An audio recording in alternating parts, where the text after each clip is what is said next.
So when you're reaching out to people to get interviews over Instagram DM, what you want to do is you want to lead with an emoji. Like I said, my first big interview was with Tom Billieu, the billion-dollar founder of Quest Bars. And what we did is I used the camera emoji, right, the black camera emoji, the globe, however the hell it looks, and it's like a chocolate bar. You know, a little chocolate bar, it's like red, you know what I'm saying? Mm-hmm. And I did that, and then so I led with that, because when you're scrolling through your Instagram DMs, the easiest thing you see is things with color, right? Things that pop. Otherwise, and imagine these guys, hey Tom, big fan, hey Tom, big fan. But you do it, you see color, you're like, oh shit, this is different, right? Maximize the odds. So I did that, and the next thing I do, what is the most beautiful sound to anybody on this planet? Their name. Their own name. Remember that. Jot this down in your notes. It's from a book called How to Win Friends and Influence People by Dale Carnegie. This is the first personal development book I've ever read, and it changed my fucking life, okay? How to Win Friends and Influence People. The most beautiful sound to anybody in any language is their name, period. Period. Okay? Even if they don't like their name, okay? No matter how famous they are, okay? So I lead with the emojis, and then I say Tom, right? Because this was for Tom Billieu. I said Tom, all caps, right? Maximize the odds. Tom, you with me? Mm-hmm. So step 1, emoji. Step 2, their name. You can even do a dash, whatever. Okay? And then step 3, here. And this is the secret weapon of all. This is just a little cherry on top. What does everybody, every influencer, want to avoid in their DMs when they read messages? A long-ass message that they don't know what the hell you're asking, right? Most people like word vomit a little bit, and they're like, oh shit, what does this person want? Okay, they're a big fan. Okay, cool, thanks for the support. Move on, right? But, and remember this real quick, when you're going through your DMs, do you see the whole message in your inbox? No, you only see the first little bit, right? That first little one line, you guys with me? Yeah. So boom, emoji Tom, and this is, oh, I get excited as hell about this. You filming this? Shout out YouTube. Quick question, okay? Quick question. What does this sub-communicate right away? Right away, what is quick? Yeah. So boom, I got your eyes, got your name, and then quick question. So now, does this maximize the odds of getting someone's attention? Yes, sir. Can you think, and I'm willing to hear what anybody has to say, can you think of a better way to maximize the odds of getting anybody's attention no matter how many fucking followers they have? I don't think so. I've tried. Have you tried recording like a 10-15 second video and sending in their DMs? Or That goes to their other inbox folder. Oh. That goes to their outer inbox folder. Do you know the other folder, whatever? No. For the women in the room, you know what I'm talking about the other folder? You guys know what I'm talking about? The messages you'll never respond to? The secondary folder. Yeah, the secondary folder. The backup in case shit hits the fan. I'm just kidding. Okay, so step 3 is going to be a quick question. So boom, we've got their eyeballs, we've got the most beautiful sound in their name, in the world, their name, and then number 3, quick question. So boom, emoji, their name, quick question. And then that's when we go into the body of the text. Now that you've got their attention, you have a little bit of margin for error. You got a little bit more room to wiggle. And then what you do is, from the time you hook them, and I did this with Tom, this is what got me the interview after 10 times of messaging him, and wait till the end of this story, you're gonna be blown away. Because when I sent this, literally I sent this to him, and I'll show you, after the exercise, I'll actually show you the DM that Tom sent back, or we'll send it out over email. Danny, you can remind me, however we get it out to you. He was literally like, yeah, sounds good. Here's my address in Beverly Hills. How does Tuesday at 3 sound? Like that, literally like that. So we did this, and then right away I say, Tom, quick question. So what I do is some variation of this, okay? What you wanna do is compliment. Okay. By the way, each one of these I'm about to list off one sentence. Don't overdo it. Do not overdo it. Jot this down in your notes. Don't shoot a cannon at a rabbit. Don't shoot a cannon at a rabbit. You'll kill the rabbit, but there'll be nothing done when you're left. Okay? You want to be a sniper, not a cannon.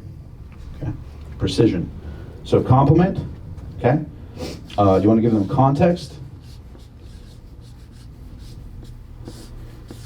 Then you want to ask a question. Okay? Jot this down in your notes. Always end with a specific question. Always end with a specific question. Always end with a specific question.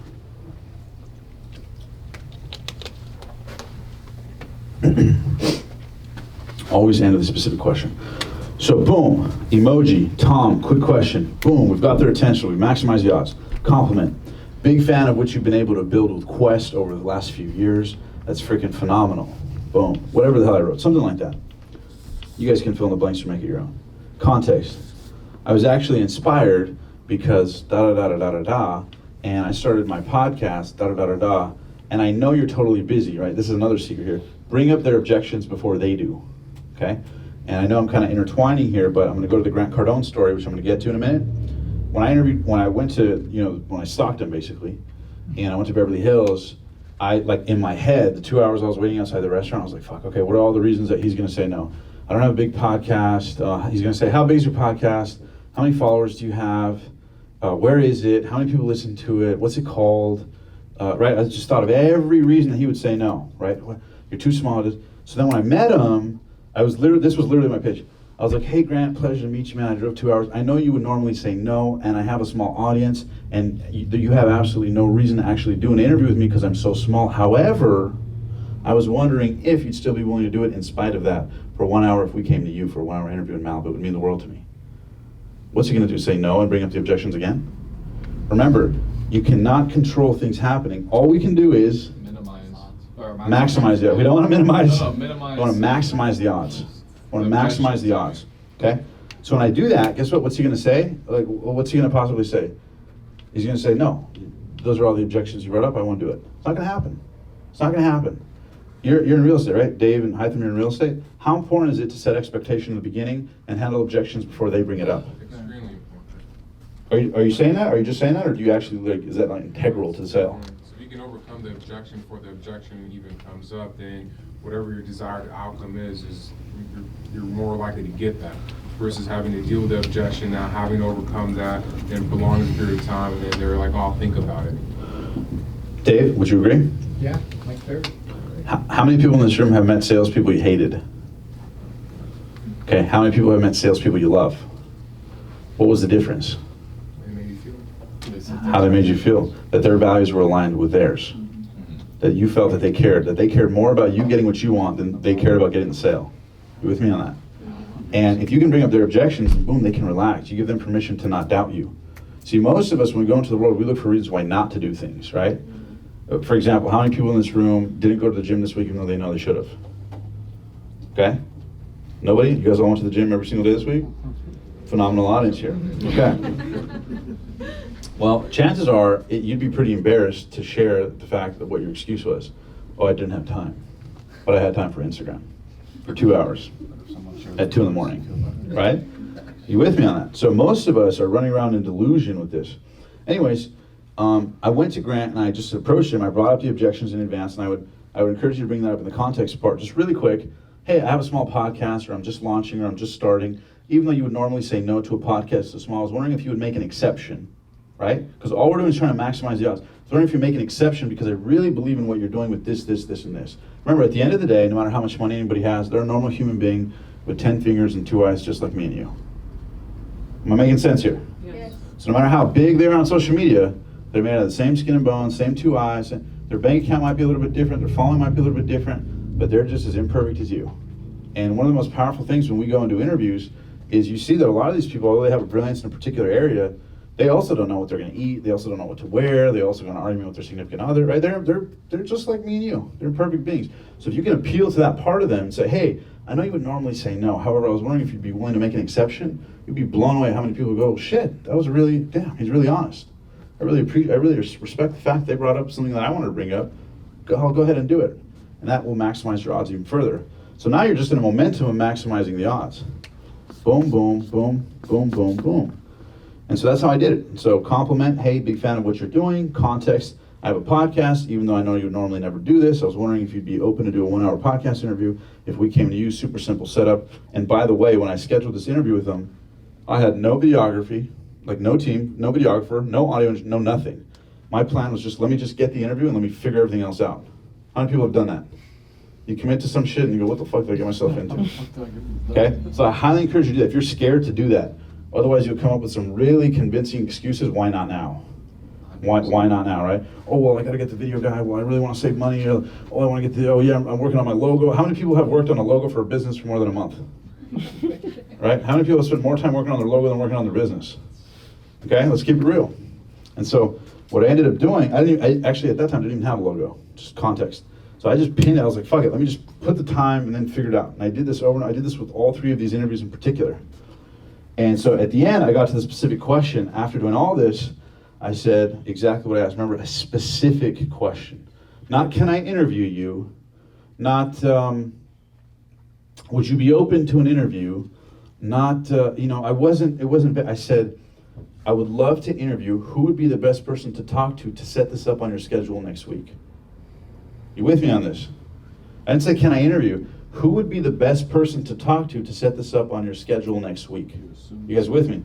You assume the sale, and also here's the other thing. You want to make sure that for them to answer you, 1 word or 1 sentence will do the trick. All we want to do, jot this down in your notes. All I care to do is move to the next step, period. Whether it's a sale, a transaction, anything. Don't think about the sale, don't think about this. In my personal opinion, just get to the next step in the transaction. Let's just keep moving forward. Just get to the next step, the next step. The sale will close itself if you just keep moving to the next step, the next step, the next step. So what I want to say, hey, because think about, put yourself in his shoes. He runs a multi-billion-dollar company. Hey, can I interview you? What are the questions that would pop up in his head? Who are you? Who are you? Why would I do this with him? How big is his audience? What's the show called? What platforms is it? Right? He's loaded with questions. But if I say, who's the best person to talk to set this up? Immediately I absolve him of all responsibility. Jot this down in your notes. Most people want to do nothing. Most people want to do nothing. Most people do not want to do shit. Particularly if they run a billion-dollar company. You think they give a shit about your podcast? And I say this with all due respect, because I dealt with this. They don't care. They don't care about. They don't know you. They don't know how awesome you are, how kind you are. They don't know your mission in the world. They don't know what you want to do. They don't care about you building a coaching or consulting or affiliate marketing business. They don't care, and they shouldn't care. All we care about is moving to the next step. So then I say, hey, who would be the best person to talk to set this up? Or here's another thing I've added in recent years is who would be the best person to set this up with and see if it would be a good fit for you. See? So now we give them the option out, or the perception of the option out. You guys with me? Mm-hmm. The perception of the option out. Now they don't commit. Oh, talk to Sarah. Talk to my assistant, Sarah. Boom. Now when we talk to Sarah, hey, Sarah, what's going on? Grant Cardone told me you'd be the best person to talk to set this up on a schedule next week. See how easy that is? Much easier than, hey, Grant Cardone, can I get on your schedule? Da, da, da, da. You see what I'm saying? All we want to do is move to the next step. And the reality is, if you even know who the assistant is, the assistant most of the time will assume that that person told you to talk to them. Because otherwise, how else would you know who Sarah, the assistant, is? You with me? You see what I'm saying? You guys with me so far? Yeah. Any questions? Okay. And here's the other thing too. Last part about that is most people have no idea, like a lot of people I've interviewed have never even heard of my podcast at all. In recent years they have, but in the beginning they really blindly trust their assistant. Danny, how much of what I do I just kind of blindly trust you with? A majority. Because I got so much stuff going on that I trust her. So she tells me something, someone approaches her, and we get a lot of inbound stuff. If someone's nice to her, they will get to me. But if someone's trying to like, oh, Omar, can I do this? Can I do this? I have a business idea. Can we partner? I don't have time. I got so much going on. But if they go through her and they're nice to her and she says something good, I'm with her all day long. So she says them, I do it, period. You had a question? Yeah, so you know how you say to keep your message short? Right. Do you explain like your introduction as far as the passionate few or what you're about? No. Not at all. Great question. I fucked up in the beginning doing that. That was probably the biggest mistake I made in the beginning. Because there's a natural inclination. What was her question? Her question was, when I reach out, should I explain my mission with the show, why I started the podcast, what I believe in, my intention with it, what I hope to do, other entrepreneurs who've been on the show, who I'd like to be on the show, what my vision is for them. They don't give a shit.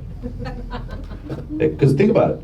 They got the chances are, if you want to interview them, they got a lot going on. Right. So tell them that when you interview them. Okay. So I think you could do a little bit of that in the context, but you don't want to overkill. If I showed you my first emails, you guys would laugh. I remember messaging people. Like literally, it took me 2 hours to write an email. Like, oh, my mission with the passion fuse to inspire people. This, that. This whole thing is like, what the hell is this guy like? This guy needs to inspire himself. You know what I'm saying? And honestly, like I just overdid it. But the reason we do that, and it's at some subconscious level, we're a little insecure, and so we feel like we need to validate why they should take us seriously. Yes, sir. So you're a lot better off. For example, let's say somebody, you want to date someone, right? Imagine someone goes and says, "Hey, I have a multi-million-dollar business. I have this, and this. I have a podcast. I have this. Would you like to go on a date?" It's very different than, "Hey, what's up? I'm Omar. Hey, what's up? I'm Omar." Less is more. See what I'm saying? Yeah, because the confidence is pre-communicated with the assumption that it works. If you have the guts to reach out to somebody, they assume that you have the right to. Nobody in this room was with me when I reached out to Manny Coachman, but I did a little challenge where I wrote an email. How many people saw the Manny Coachman interview? Heard about it? Awesome, good portion of the room.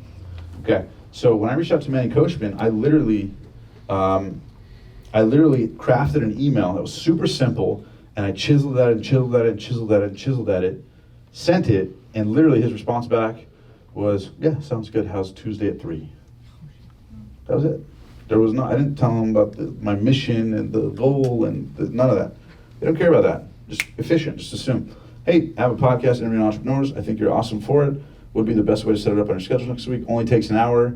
Wouldn't waste your time on this. I thought you would be a perfect fit. The audience has been requesting it." Believe me, he's not going to validate with your audience.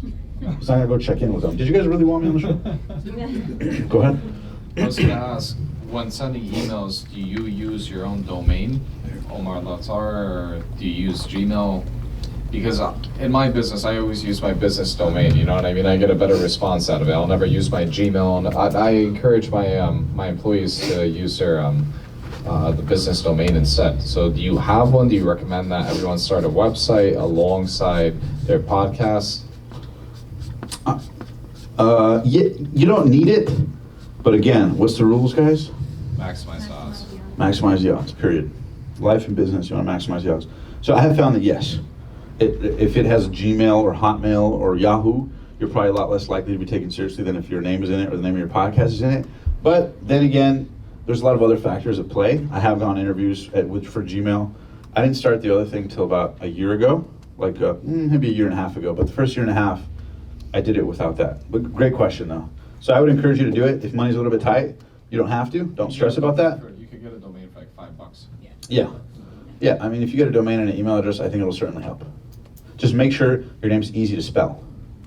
I've had some issues with that. And someone else had a question in the back? I was Argo? going to say that I actually lost the deal with Grant Cardone because I had Gmail Yeah. in my email. So like every time I hear someone say that, I'm like, pay the $5. Yeah. It's like completely worth it. Mm-hmm. So I was actually going to do a collaboration on a clothing brand that I have. And I was talking to the assistant. I did all the steps that he told me to do. And I reached out on a president@gmail.com thing, and he said, I was in a perspective that you were a lot bigger than I thought. But noticing your Gmail, it seems like you're not at the level yet. So the door is like closed for now, but come back later. And so I was like, damn. Yeah, you got that. Oh yeah, real dude, quick, I was bro. like domain, like 100%. I got it for everything, yeah. So don't sweat it, just buy the domain for sure. I like that, yeah. Particularly as it relates to business. Right, for podcasts, a lot of times it's a free collaboration, so probably a little bit more margin for, wiggle room. Yeah. But for business, yeah, probably want to be taken seriously. Remember this perception. Perception's a big part of things. Especially in the digital realm. Of course, yeah. If you guys enjoyed that video, be sure to hit that subscribe button right now, because every week we bring you the very best in personal development content, interviews, and insight to help inspire you to take your life and your dreams and make them a reality.